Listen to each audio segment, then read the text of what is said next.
Hello. Vicky Unwin has had a long career in both newspaper and book publishing and is now a celebrated author herself with her recent smash hit, I think we can call it, The Boy from Boskowitz. I got to know Vicky probably 12 years ago because I wrote a song about her daughter who sadly died of an overdose in 2011 from a ketamine overdose.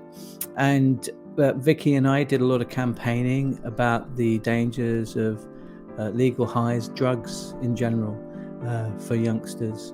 And our friendship really blossomed out of celebrating the life of her daughter Louise, which is why this episode's really special to me, because Vicky reads something that Louise wrote specifically about connection and social media. She wrote back in 2005, and it was something that Vicky found recently, and I'd certainly never heard it before. It's really, really important to hear that voice from the other side.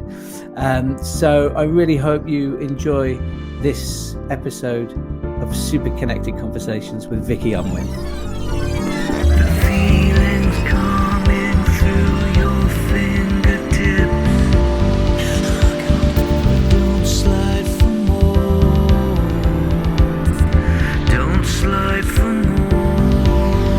So how have you been?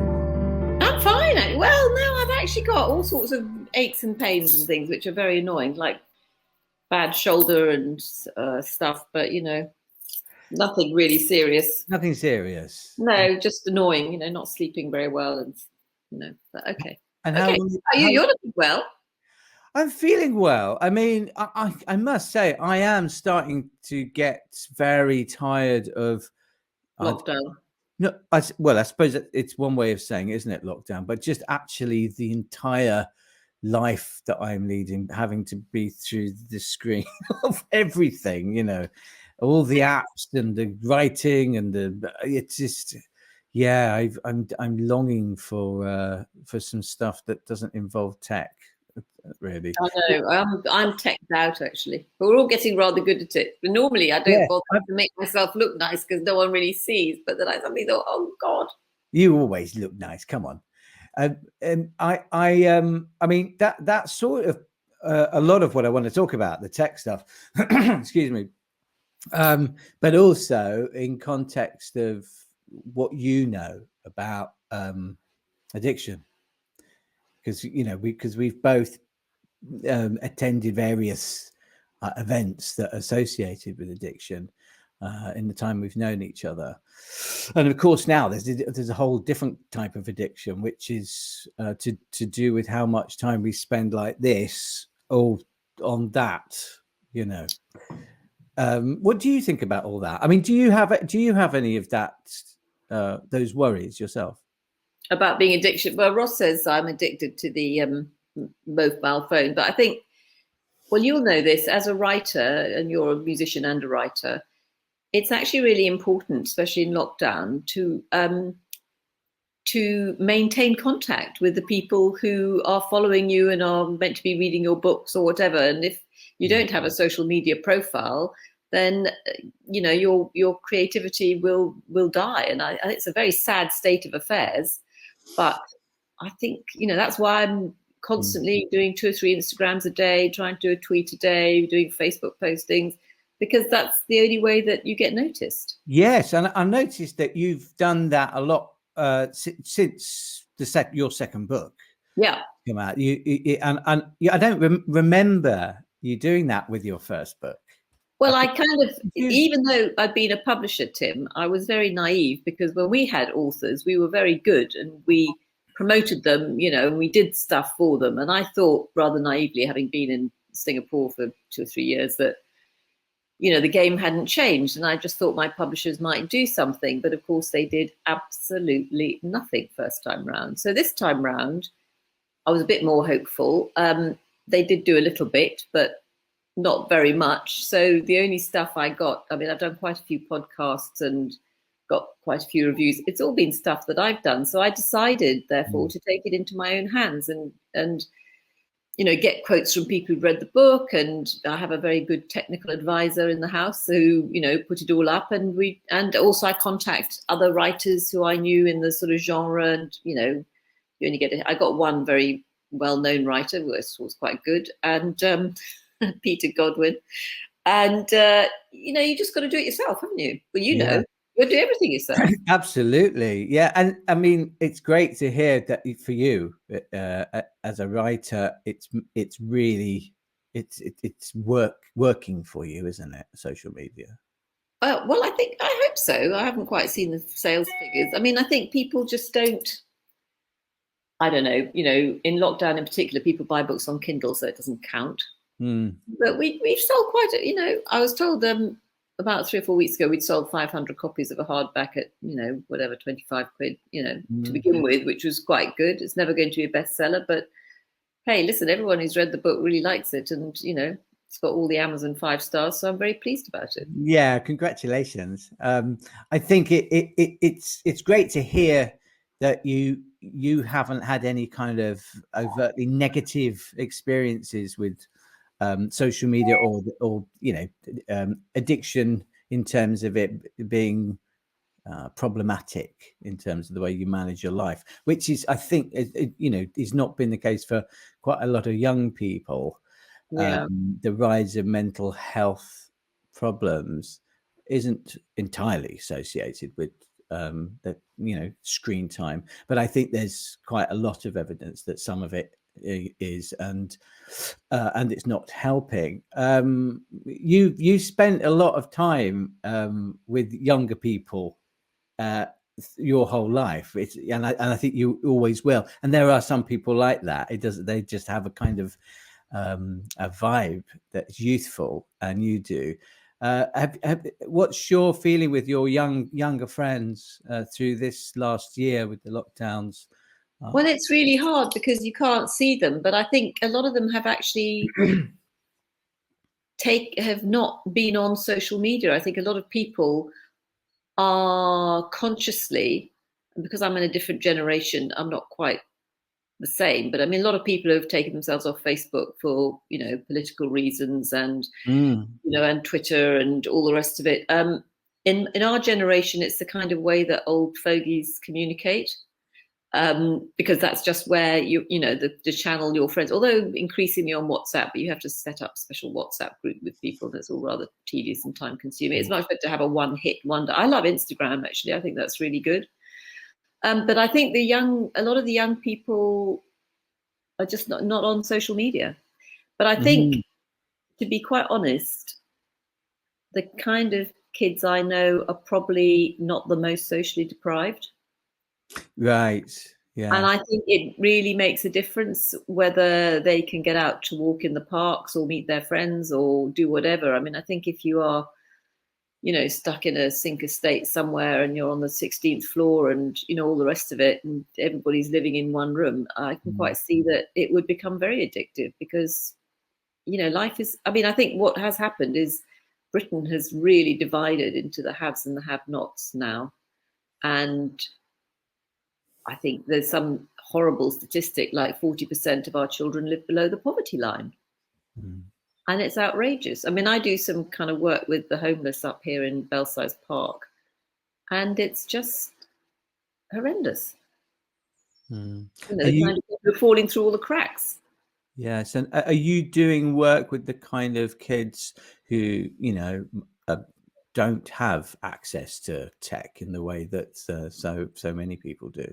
No, I'm actually working with some older people because I kind of feel sorry for the older people, because I think, they don't have any access to phones or whatever, because they, the minute one of the guys I helped, I gave him a phone, and of course, lost it within 5 minutes. And I gave him an old iPad because he was in hospital, that disappeared, Yeah. So, got nicked or whatever. I mean, my generation is sort of the last generation to have a bit of both worlds. I don't know what they call us, but we had an analog childhood, and then that was then transformed into a digital adulthood. And you've had both as well, and you've migrated into it. Do you feel do you ever feel like, you know, where everything provides an answer, so called, for whatever our query is, like when you search something on Google, you know, you can find anything out. There was who's the artist that said this? Is a great quote, and I've forgotten his name. It will come back to me. But he said that he didn't want to know the answer. He liked to wonder. He liked to kind of imagine. And that you know, any artists and creators that were constantly looking for answers weren't doing their job properly. It's that wonderful bonkers American artist who did a film with Iggy Pop. Oh gosh, what's his name? I'll find it afterwards. But do you ever get that? Do you ever get tired of always being able to Google the answer or find the thing that you're looking for on your devices? Do you ever just want to put it down and wonder yourself and use your own imagination? I don't know. I suppose being a kind of historian in terms of the kind of work that I've been doing, I've been looking and trying to decode history and stuff. I'm quite an answers, results oriented person. Yeah, you like data. You like data before data became data. You know, I'm a kind of. I think I'm going to try and find who that person was because it's really bugging me. But carry on. I'm listening. But yeah, but I know what you mean. I think there's so much joy is taken out of life. You know, when you're talking to someone, of course, as we get older, our memories are really not so good, and so in some ways, it's quite comforting to be able to look it up and say, oh yeah, that movie with so and so, what was it called? I really can't remember. And then of course you can find it just like that, rather than having to wonder what happened to your brain. Let's put it another way, because the brain definitely goes a bit missing in your 60s. And you've been doing a lot of movie reviews, actually, haven't you? Yeah. I'm watching 2 or 3 movies a week. I'm not doing such intellectual reviews because I think in lockdown, I think it's sort of pile them high and watch them quick kind of thing, you know. It's just, did I like it? What was it about? 2 or 3 takeaways from it. Yeah, we saw that really fantastic one last night about polystyrene. Oh, I haven't seen that yet. Wow. I really want to see that. So I mean, it's very moving. And I tell you what, Tim, that was Louise. Really? Oh, you know, wow. I mean, although polystyrene is my age, she would have been 63 now because she's born in 57. Yeah.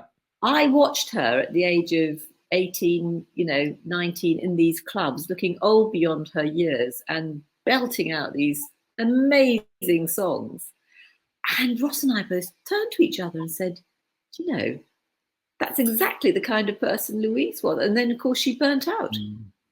Yeah.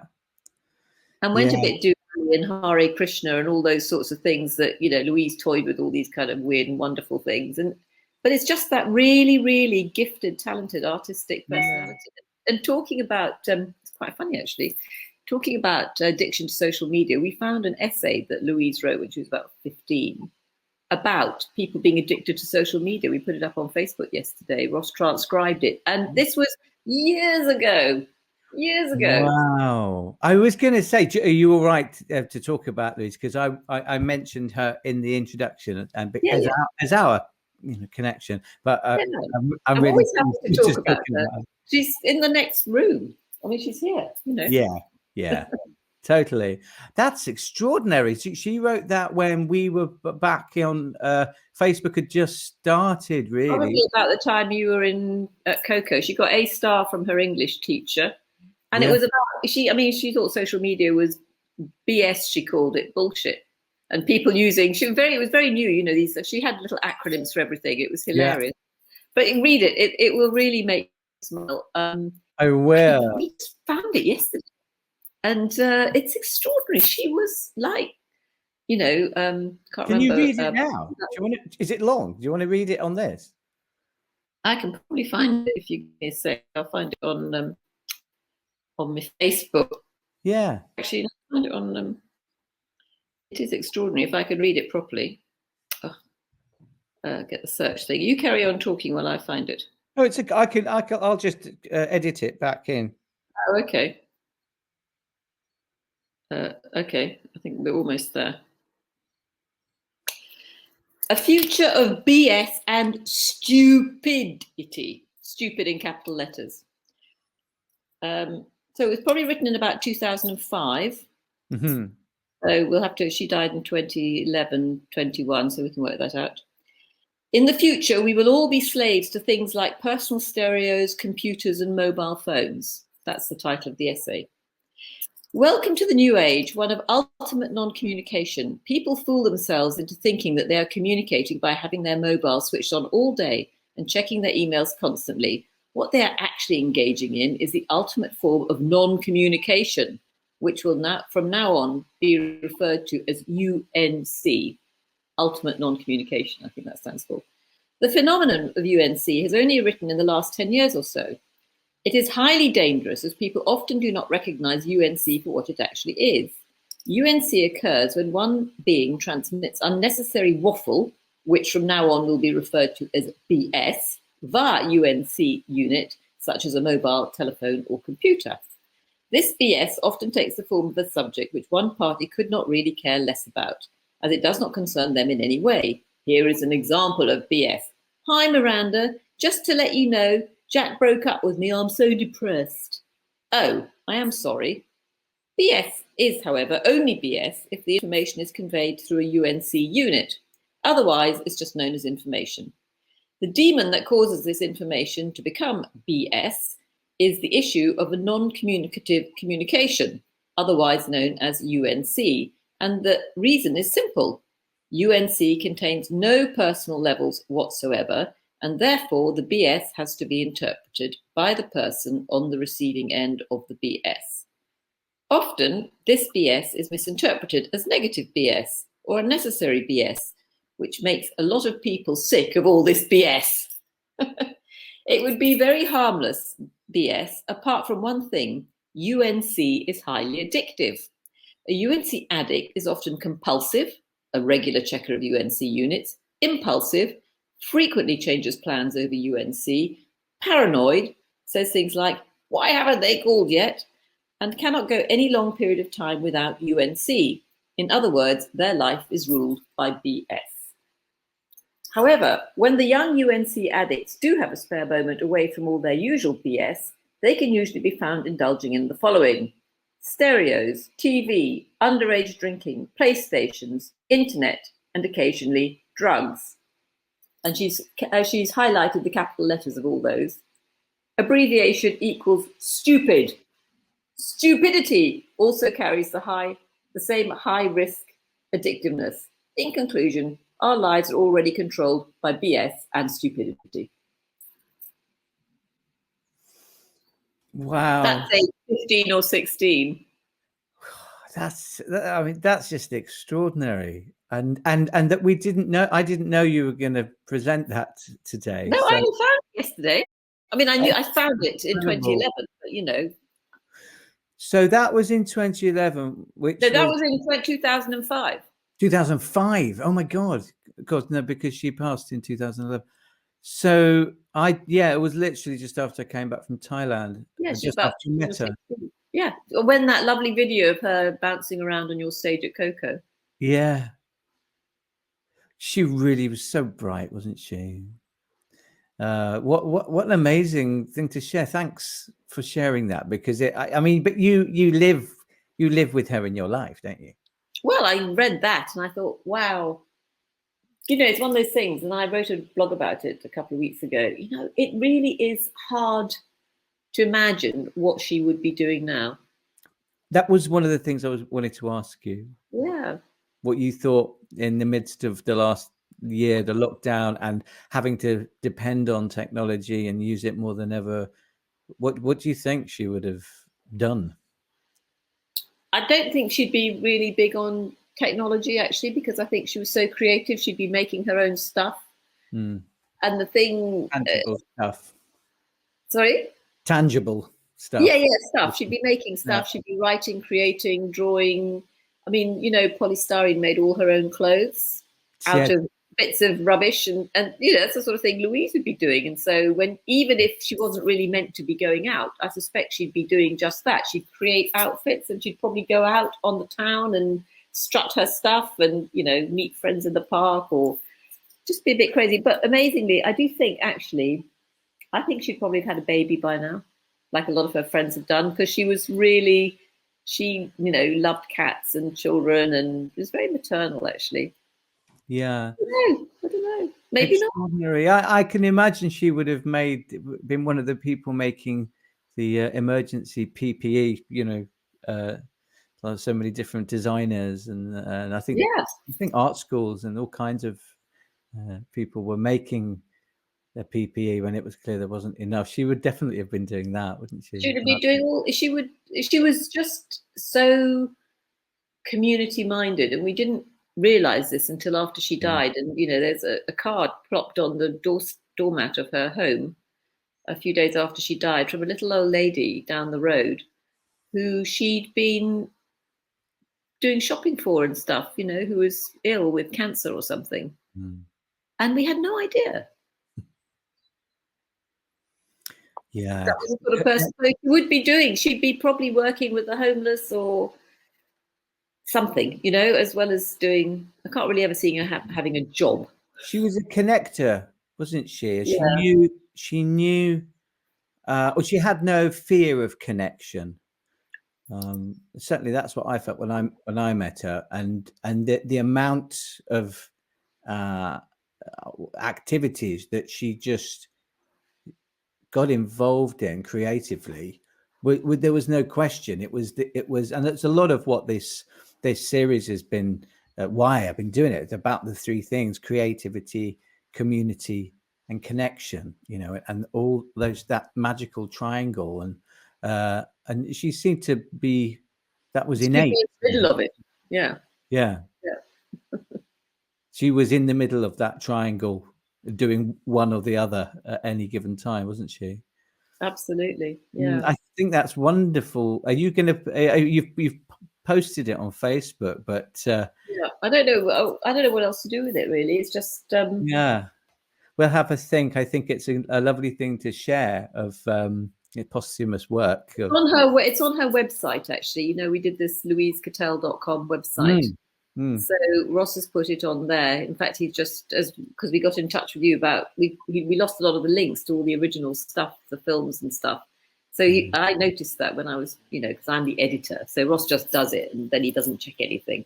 So I checked out. I said, none of these links work anymore. So he had to spend all 2 days doing that. I'll share all of that for sure. But that is on there. So it's up on the website. It's remarkable. I mean, this whole I'll send you some stuff about it confidentially. But yeah, this next project that I'm doing is, you know, it is the next record, next album, but it's a few other things as well. And that there's some characters in it, and it just, when you read Louise's piece, it just seems like it comes straight out of the story that I wrote a few years ago. Funny. But in this conversation that we're just having came out of seeing that movie, Life, I'm a Cliche, or whatever it's called, about polystyrene, and we were so. I can't wait to watch it now. Yeah, you've got to watch it. It's not very long, but her daughter, you know, who made it, it is remarkable. She does the voiceover, or she does the narration, and she does it as if she's speaking poetry. It's really very moving. It's not poetry, but I mean, her words, the way she speaks, it's so. I also wanted to ask you about, you know, you've lived a fascinating life as well. And did you live in South Africa at one point as well? East Africa. East Africa. What were you doing there? Was that with the publishing company? No. My this is sort of told in my book, The Boy from Boskowitz. After the war in 1947, my dad, married to my mum, went out to grow groundnuts under a big scheme sponsored by the British government to feed the, you know, poor starving Brits in Tanganyika, as it was then, the Tanganyika territory. This was probably as big a fiasco, well, not quite, almost as big a fiasco as Brexit, in the same way as the British government keeps on doing something they know is absolutely wickedly wrong and a superhuman waste of money. But the Labour government under Clem Attlee, went on with this project, and my dad went out to drive tractors and clear, loads of bush. And I mean, no one realised that the only reason why it was empty and all the local cattle herders and people didn't plant anything there was it was completely uncultivable. Anyway, so they spent a long time there, and I was actually, then he went into the colonial service. I shouldn't say that these days, but that's history. Became a colonial administrator and a judge, and that's when I was born there. So I was born in Africa. Ah, I see. And grew up there. So my first language was Swahili, believe it or not. And you speak. I knew that you were fluent in Swahili. Not anymore, but And I've always known you, as somebody who is connected in many different worlds, but a lot of creative people, and also those parts of society which are, like you were talking about the British government and corporations, and certainly we did an event at the House of Commons, so I've always seen that you between these two worlds, so one that I'm very much part of, and the other one which I've stepped into a few times as an agitator. And always good. I wondered what you felt in terms of this new world we're living in of big tech and data and privacy and all of that. It just in terms of the organizations and the companies that are in charge of it. Do you feel, and government as well, do you feel it's out of control? Do you think it's necessary? Is it inevitable? Is it just another version of what you saw happening, in your younger days when it would have been handled in an analog fashion? Is it, and so therefore nothing really to get too worried about? Or do you think it's accelerating in a way that humanity is struggling to keep up with? Which, that's just me quoting some of my futurist friends who think that. What do you think? I think that it's inevitable. World doesn't go backwards. I do feel angry that these big data companies don't pay more taxes. I mean, to me, that is absolutely iniquitous. And, that's, it is absolutely iniquitous. I think that I really laugh my head off when I read some of these stupid things you read on social media saying, oh, do click this and do that. And because, all your data is not private. And I think if you're on social media, you've lost all your privacy. So if you don't want to be on, if you don't want people to know everything about you, don't have a mobile phone, don't have social media, do nothing. Because once you're logged into something, and I know about this because Ross was working on it ages ago, your phone is trackable wherever you are. You see that in crime dramas, they pin people to different places because just on data on their phone, which hasn't been given. It's just that people know where you are. Everything is known about all of us. Do you think it's fair if there are people that don't want to live off grid? I think is the term. Do you think it's fair that they can't really do that? Which we're sort of getting to that stage now where you're going to have some digital in life. There are many communities who are just like we're not taking anything from society, or we grow our own produce, and there are lots of communities all over the world like that. Do you think it's fair, or do you think with this, we've got to work a little bit harder to make them inclusive, even though they don't want to be part of the new mesh of digital? I think, the problem is life isn't fair, and you just have to accept that. But interestingly, when I worked, the last job I worked for the Aga Khan Fund for Economic Development. We saw the fantastic contribution that mobile networks can make to societies who have been living on the brink. So I'll give you some examples. We had mobile networks in Kenya, and we had them in Afghanistan, and all sorts of really, and Uganda and all sorts of places. So they can do good. Yeah. So in Afghanistan, where obviously it's very, very mountainous, we invented the system where you could transfer money by mobile telephone. It was actually, this was invented in developing countries, not by the West. All this, instant money transfer. Transfer-wise and things like that. Yeah, but I mean, really very simple. So very basic village people where there are no banks or nothing. The son working in the city can send money to mum and dad on the phone, and that money can be used on the phone to buy things in the village. This has been, 15, 20 years. So, for instance, the example that we often used to get told about was, so you're a fisherman in Lake Victoria, and you just caught this fantastic, lots and lots of fabulous fish. So you want to know, which port shall I go to sell them? Where's the best price? Look on your mobile phone. You can find out all that stuff. So, it's things are not always a force for bad. They can be a force for good, but like everything, it has to be used in a good way. And there's no doubt that, a lot of stalking and all sorts of other dreadful things are done on social media, trolling and, all that kind of stuff, using the internet. But I think it is wonderful what you can also do with it, and actually how, it can enhance people's lives.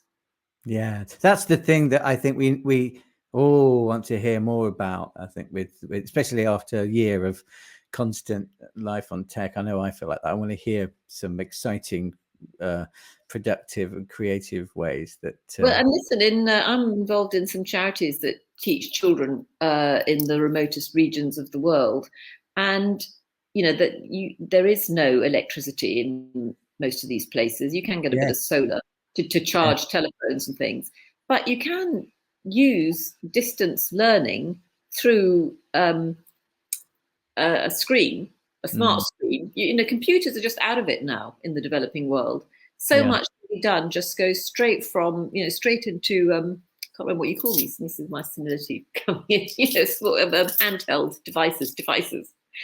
And it's a fantastic tool for education, and all sorts of really good information can be transmitted through this. Especially in lockdowns and in pandemics where kids aren't allowed to go to school. Yes. Oh gosh, it's been a what would they have done without it? Nobody else has spoken about this side of what I've been probing people about. So it's really great. Well, I'm not so politically correct in that sense. Though I just like to say it as I see it, and I think that. Well, I was hoping you weren't going to be. Yeah, I know that about you. But of course, I think it's terrible how much time, and I think it's actually a Western disease to spend so much time. I mean, we've got so much time because we have leisure, and that is a kind of first world problem. In the developing world, leisure is not a commodity that exists. Most people are having to work in the fields and, earn a living or a hustle basically, or spend hours getting to and from work, etc., etc. So yeah, and that's a really great example of where tech can. Tech can really. They use tech when they need it, and of course it's terribly expensive. I mean, I tell you, I'll give you another very prescient example. And I heard a radio play about it actually yesterday, but although it referred to Myanmar before. But how do you think in countries like Burma, Myanmar, people know where to go, how to protest, where the police are going to come from, where the army's going to, all through these things are absolutely critical for, people who are trying to protest. Yeah. So, yeah, there's a lot of good as well, I would say.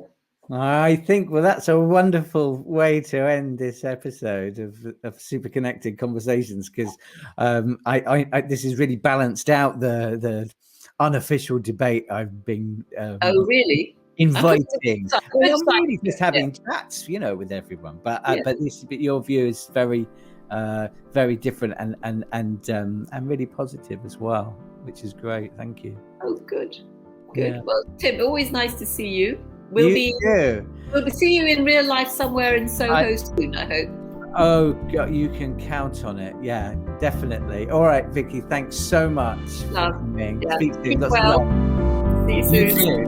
Bye.